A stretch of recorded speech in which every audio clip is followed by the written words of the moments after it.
안녕하세요. 가자노인문화센터 발도르프반 자서전 쓰기 강사 송금나입니다. 어르신들 안녕하셨죠? 오늘도 우리 이근호 선생님의 글을 읽어보고 같이 이야기를 나눠보도록 하겠습니다. 더 늦기 전에 노년의 삶을 그려보라 라는 제목으로 이야기를 나눠보겠습니다. 사과나무에 매달린 사과는 향기가 없으나 사과를 칼로 깎을 때 비로소 진한 향기가 코끝을 스며드는 것처럼 누구든 죽음을 목전에 두면 지울 수 없는 향기와 냄새를 남긴다는 사실을 어느 날 문득 알게 되는 것. 그리하여 나의 맨 마지막 향기는 과연 어떤 것일까 하고 곰곰이 생각해 보는 것. 안도현, 내가 보고 싶어서 바람이 불었다 중에서. 본문 읽어드리겠습니다. 언젠가 외계인이 등장하는 영화를 봤다. 영화에서 외계인은 흡혈귀처럼 인간의 몸에서 수분을 빼앗아 에너지를 얻어 연명한다. 재미있는 점은 외계인들이 나이 든 사람을 싫어한다는 것이다. 육체적 노화로 인해 젊은 사람보다 몸속 수분 함량이 떨어지기 때문이다. 외계인은 노인을 쳐다만 볼 뿐 공격하지 않는다. 그 장면을 보면서 노인은 외계인들에게도 홀대를 받는 존재이구나 싶어 실수가 났다. 사람들이 노인을 보면서 늙으면 다 그래? 나이 들면 다 저렇게 되나 봐 라고 할 때가 있다. 대개는 나이 든 이들이 행동이 느리거나 말귀를 못 알아들을 때, 고집을 부릴 때 등이다. 노인의 이런 특징이 노화에 따른 어쩔 수 없는 것임을 알면서도 젊은이들은 자신만큼은 영원히 늙지 않을 것처럼 말한다. 언젠가는 나도 늙고 죽는다는 사실을 평소에 망각하고 사는 인간은 그래서 축복받은 존재인지도 모르겠다. 아마도 세상에 늙고 싶은 사람은 없을 것이다. 그러나 인간은 누구나 늙는다. 오늘 아침 택시를 타고 오면서 차창 밖으로 마주쳤던 싱그러움이 풀풀 풍기는 대학생도 일정한 시간이 흐르면 중년이 되고 노인이 된다. 인생의 시간은 어떤 일이든 나에게 닥치는 순간 너무 빨리 흘렀다고 느낀다. 어느 날 들여다본 거울 속에서 아버지 혹은 어머니의 얼굴을 발견하고 당황하듯 갑작스럽게 나의 늙음과 마주칠 것이다. 늙음이 머지않아 닥쳐올 일이라면 그날을 위해 늙음을 공부해둘 필요가 있다.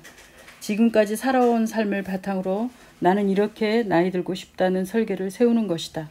계획하고 가꾸지 않는 노인의 삶은 당사자만 힘든 게 아니라 자녀와 이웃 등 주위 사람을 피곤하고 불안하게 만든다. 도대체 나이 듦이란 무엇인가를 미리미리 음미해 보는 일은 무엇보다 지금 나의 삶을 잘 살기 위한 것이기도 하다. 미래의 모습은 지금 나의 모습이라고 하지 않은가. 먼저 늙는다는 과정이 의학적으로는 어떤 의미가 있을까 따져보자. 우선 생물학적인 신체 변화다. 주름이 많아지고 키도 작아지고 몸무게도 줄어든다. 기력도 젊을 때 같지 않다. 한마디로 생체 조직이 무력해지고 쇠퇴한다. 뇌의 기능이 감소하여 판단력이 흐려지고 기억력도 떨어진다. 그런데 당사자가 아니고서야 노화로 인한 몸의 불편함을 알기는 쉽지 않다.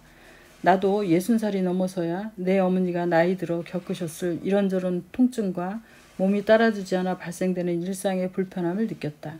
내색 않고 묵묵히 참아내셨던 어머니에게 혹 나이 들면 다 저런가 하는 생각으로 서운하게 해드린 적은 없었는지 마음이 아프기도 했다. 또 노년에는 정신적인 변화도 크다. 성격이 젊었을 때와는 많이 달라진다. 늙으면 아이가 된다는 속담이 여기서 나왔다. 내향적, 수동적 성격으로 변하여 겁이 많아지고 고집이 세진다. 지나간 일들을 자주 회상하며 우울감에 빠질 때도 많다. 의존성이 높아지고 친숙한 대상에 대한 애착심이 생기고 질투와 의심이 증가하기도 한다. 이런 성격의 변화는 노인이 되어 갑자기 나타나는 것은 아니다. 모든 노인에게 공통적으로 일어나는 특징도 아니다. 성격은 일생 동안 발달하고 성숙한다. 어느 순간에 성격이 완성되는 것이 아니라 꾸준한 경과 속에서 죽을 때까지 발달한다. 청장년기에 어떤 태도로 어떤 마음가짐으로 살았는지에 따라 노년의 시기에 드러나는 성격이 결정된다고 할 수 있다. 정신분석가인 에릭슨은 인생의 단계적 과정을 건강하게 적응하며 지내온 노인은 타인과 융화하는 인격을 가진다고 주장했다. 반대로 건강한 적응에 실패한 노인은 외로움을 겪기도 한다고 했다. 건강한 적응이란 인생에서 일어나는 수많은 일에 부딪히면서 긍정적으로 단련되는 것을 말한다. 노인의 삶은 크게 몇 가지 유형으로 나눌 수 있다. 첫째, 세상과의 인연을 끊고 사회활동을 중지하는 사람이다. 말하자면 은둔형이다. 젊었을 때의 화려했던 모습에 비하면 늙어버린 나는 너무 초라하다. 이런 모습으로 사람들 앞에 나타나 실망을 주느니 말없이 사라지는 것이 좋겠다고 생각한다. 화려한 스포트라이트를 받은 여배우들이 나이가 든 뒤 대중들에게 모습을 드러내지 않으려는 심리와 비슷하다. 둘째, 세상 돌아가는 것을 보면서 분노하는 사람이다. 사사건건 마음에 들지 않는다. 울분을 사귀지 못하는 이들도 있다. 자기가 하면 그렇게 하지 않을 텐데 젊은 사람들이 세상을 망쳐놓는 것 같아 울분이 터진다. 분노형이다. 반대로 모두 내 탓이라고 자학하는 사람도 있다. 셋째, 자학형이다. 지금까지 살아온 인생이 모두 부정적으로 생각되고 사는 것이 치욕스럽다며 스스로 학대한다. 젊었을 때는 한가락 했는데 늙고 병든 지금은 세상에 폐를 끼칠 뿐 아무런 소용도 없는 존재라고 스스로를 괴롭히는 것이다. 자신들이 못 사는 것도 자식들이 못 사는 것도 내 탓이라고 생각하는 등 모든 잘못을 자기에게 돌린다. 넷째, 무장형의 노인도 있다. 젊었을 때보다도 더 열정을 쏟으면서 살아가는 노익장들이다. 스스로 동기부여를 하는 이들이지만 간혹 의욕이 넘쳐 지나쳐 주위 사람들을 곤란하게 만들기도 한다. 마지막으로 몸은 비록 늙었지만 마음은 인격적으로 성숙한 노인들이다. 이들은 인생의 건과를 정직하게 바라보며 자연스러운 변화를 있는 그대로 받아들인다. 바로 이상적인 노인의 삶이다. 성숙한 노인들은 서양 속담처럼 마치 앙금이 없는 포도주와 같다. 좋은 포도주는 오랜 숙성을 통해 앙금마저 녹아버려 투명한 빛을 띈다. 이들은 표정부터 편안해 보인다. 자기 중심을 잃지 않지만 부드러운 중재자로서의 모습도 갖추었다. 우리가 소망하는 곱게 나이 든다는 것은 성숙한 유형의 노인일 것이다. 노인하면 어떤 모습이 떠오르는가? 그리고 당신은 어떻게 나이 들어가기를 바라는가? 앞서 말했지만 노년의 모습은 자연스럽게 결정되는 경향이 짙다. 이것이 바로 젊었을 때부터 나는 어떤 노인의 유형으로 살고 싶은가를 가늠해봐야 하는 이유다. 아름다운 노년 만들기의 핵심은 자기에 대한 성찰과 변화에 있다. 오늘날의 사회는 지난 60년 인생을 가지고 그 이후 10년, 20년의 세월을 살아갈 수 있도록 허용하지 않는다. 노년의 시기는 과거의 정리도 중요하지만 정리만 하고 살기에는 너무 길다. 그러므로 노인도 미래지향적으로 변화해야 한다. 그 변화는 바로 내가 어떤 모습으로 노년을 살아갈까 젊었을 때부터 머릿속에 그려보는 것에서 출발한다. 글감 찾기. 에릭슨의 노인의 삶의 유형 중에 어느 형에 속하나요? 우리 어르신들은 에릭슨의 그 노인의 삶의 유형 중 어느 형에 속하시나요? 은둔형은 안 계신 것 같아요. 제가 보기에 우리 어르신들은 노익장, 그러니까 그 노익장을 가시하시는 노익장, 그리고 그 에너지가 충만하신 어르신들인 것으로 느껴지고요. 또 자학형이 조금 가미되신 분들도 좀 있으시고,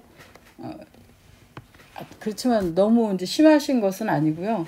그것은 이제 어르신들의 이제 그 자녀들을 향한 따뜻한 애틋한 마음이신 것이죠. 그리고 대체적으로 우리 어르신들은 이상적인 그런 노인의 삶을 살고 계신 걸로 이제 저는 느끼고 있거든요.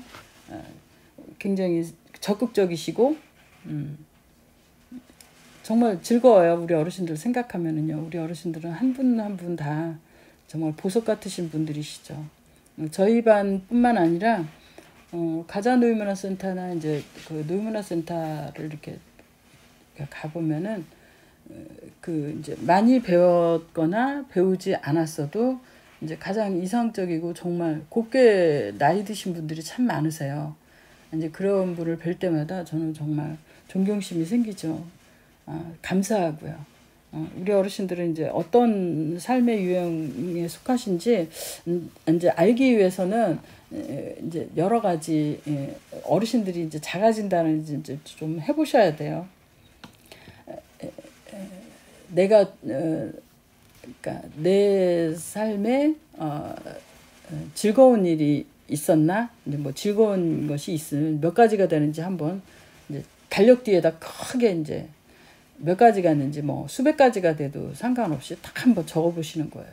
내 삶에 즐거운 삶이 있었나? 이제 달력으로 적어 보시는 거죠. 달력에다가 적어 보시고 또 내 삶에 후회되는 것이 있었나? 이제 후회되는 것을 또 이제 적어 보시는 거예요. 이제 후회되는 것은 그렇게 많지 않으실 것 같아요.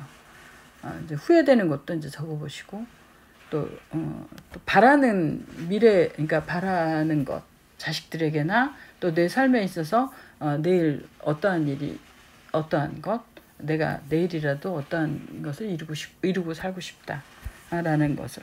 사실 우리 이근호 선생님도 말씀하셨지만 60년을 산 것을 돌아보며 반성하며 살기에는 너무 앞으로의 삶이 너무 길다는 거죠. 지금 60년 이후의 삶을 살고 계시는 우리 어르신들께서 하루하루 과거를 생각하면서 후회하기보다는 미래를 계획하시는 것이 훨씬 더 미래지향적이고 또 자녀분들에게도 훨씬 더 좋은 본보기도 되시고 또 즐거움, 행복한 감을 선사를 하겠죠. 저도 이제 이근호 선생님이 이 글만큼은 저에게 정말 해당되는 것 같아요. 저희 나이 또래, 그러니까 이제 50대를 넘고 이제 60대를 바라보는 저희 나이 또래. 그리고 이제 이게 정말 필요한 글인 것 같아요. 그래서 미래지향적인 노인의 삶이란 무엇인가요? 우리 어르신들에게 이제 미래지향적인 노인의 삶이 무엇일까요? 뭐 땅보다 하늘나라가 더 가까운데 무슨 미래지향적인 아니에요. 우리 어르신들께서 이제 하나님이 우리 어르신들을 부르실 때까지 미래지향적인 또 더욱더 옛날을 회상하시면서 후회하고 분해하고 분통 터뜨려 하고 하시는 것보다도 앞으로의 계획으로 훨씬 더 삶을 살아가시는 것이 훨씬 더 우리 어르신들에게 건강한 삶을 선물할 수 있다고 저는 생각을 해요. 저도 이제 과거 일을 생각을 하면 정말 부끄럽고 후회되고 하는 일들이 정말 많죠. 그렇지만 제 아들들을 이제 바라볼 때 내가 엄마로서 적어도 좀 부끄럽지는 않아야 되겠다라는 생각에 많은 생각을 하게 돼요. 그렇지만 이제 현실적으로 몸이 좀 따라주지 않는다. 죄송합니다. 우리 어르신들 앞에서 제가 이제 이렇게 말씀드려서 죄송한데요. 이제 그런 게 좀 있어요. 그래서 예를 들면은 컴퓨터가 이제 저에게는 가장 컴퓨터를 잘 다룰 수 있느냐 없느냐가 참 관점인데 지금 현재 이거 녹음하는 것도 아들의 이제 아이패드를 빌려서 이제 아들의 도움을 받아서 녹음을 하고 있는데요. 제때제때 이제 할 수 없는 것이 이제 제가 컴퓨터를 아이패드를 원활하게 다룰 수 없는 것의 원인이 있기도 해요. 그리고 이제 저에게는 네이버나 다음 아니면 마이크로소프트 MS에 저는 굉장히 마이크로소프트에 익숙한 그런 세대인데 이제 저희 아들만 해도 이제 마이크로소프트가 아니죠. 구글. 우리 어르신들 중에 이제 구글과 가까우신 분이 있으실 거예요. 우리 이남희 선생님 같은 경우는 그러실 텐데 저는 이제 구글을 사용하게 되면은 정말 이제 막 진땀을 흘리죠. 그래서 아들이 이제 컴퓨터를 전공했음에도 불구하고 저는 아직도 이제 거기에 이제 미치지 못하기 때문에 아들에게 무식하다는 원시인이라는 게으르다는 이제 그런 비난을 받게 되죠. 그럴 때마다 이제 부끄러움을 제가 느끼는데요. 저도 이제 그것을 개선하기 위해서 노력을 해야 되겠죠. 미래지향적인 노인의 삶을 살기 위해서 저도 이제 노력을 해야 되겠죠. 우리 어르신들에게 이제 요즘에 가장 중요한 것도 이제 저와 같으실 거예요. 빨리빨리 돌아가는 모든 것. 지금은 뭐 우리가 지금 5G라고 하는데요. 더 빠른 속도로 이제 더 빠른 속도로 변화하는 그런 모든 환경에 우리가 적응하기 위해서는 정말 우리는 많은 노력을 해야 돼요. 우리가 막 정말 힘들게 우리 어르신들은 이제 컴퓨터 작성하시고 문서 작성하시는 것뿐만 아니라 이제 그 빠른 속도 그리고 우리가 여태까지 경험하지 못한 그런 소프트웨어에 적응하기 위해서 이제 우리 어르신들도 많은 공부를 또 하셔야 되고 저도 이제 물론 공부를 더 열심히 하도록 하겠습니다. 말뿐만 아니라 이제 행동을 하겠죠. 왜냐하면 지금 저희 아들이 지금 저쪽 방에서 저의 말을 듣고 있어요. 아마 웃고 있을지도 모르겠어요. 엄마가 정말 그렇게 열심히 배울까요? 뭐 이러면서 그렇지만 저는 열심히 미래지향적인 노인의 삶을 살기 위해서 저도 노력을 해보도록 하겠습니다. 이제 제가 에릭슨의 어떤 노인의 삶의 유형에 속하지는 아직은 이제 그렇지는 않지만 저도 이제 은둔자적 그런 성격이 좀 있기는 있어요. 그런데 제가 뭐 외모 때문에 그런 것이 아니라 제가 이제 워낙에 이제 그런 성격을 가지고 있어가지고 우리 어르신들과 이제 연락이 잘 안 될 때가 많아요. 그건 이제 우리 어르신들이 좀 이해를 해주시고요. 제가 우리 어르신들에게 조금 더 신경을 많이 쓰는 그런 강사가 되도록 노력을 하겠습니다. 우리 어르신들 오늘 글감 에릭슨의 노인의 삶의 유형 중에 어느 유형에 속하시는지 다시 한번 본문을 한번 들어보시고요. 그 다음에 미래지향적 노인의 삶을 살기 위해서 우리 어르신들이 어떤 계획을 가지고 계시는지 이제 한번 글로 한번 적어보시고요. 그리고 또 미래지향적인 노인의 삶을 살기 위해서 또 노력하시는 우리 어르신들과 제가 될 수 있도록 한번 해보시자고요. 오늘 어르신들 감사합니다.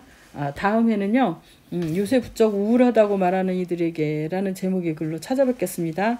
감사합니다. 안녕히 계세요.